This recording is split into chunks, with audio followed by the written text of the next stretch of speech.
It is an illness that each year takes 3 times the lives as the pandemic has here in the U.S. And the African American community is much harder hit by heart disease, and that makes the coronavirus even more dangerous to that community. So in tonight's Medical Watch, Meg Ferris is going to tell us about a community study that aims to change that health disparity.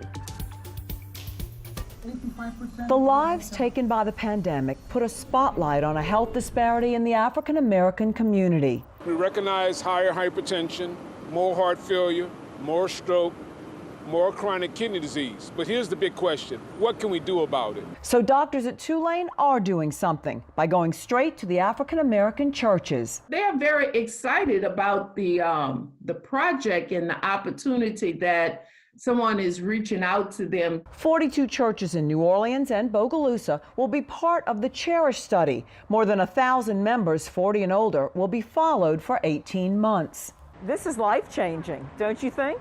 Yeah, we hope this program will, make New Orleans a much cardiovascular healthy environment.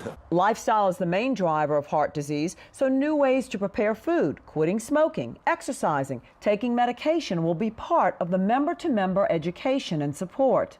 Perhaps if communities will better understand and embrace the need to change and then transmit that across families, across cultural barriers, across generations, whether that will be the secret sauce to change some of these disparities. The study will see what works better at changing health habits, peer-to-peer intervention or education.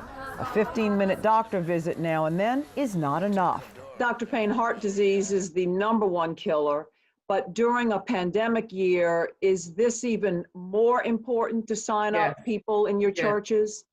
It's extremely, extremely important. And empower people to take control over heart disease that no vaccine can prevent. Meg Ferris, Eyewitness News, Medical Watch.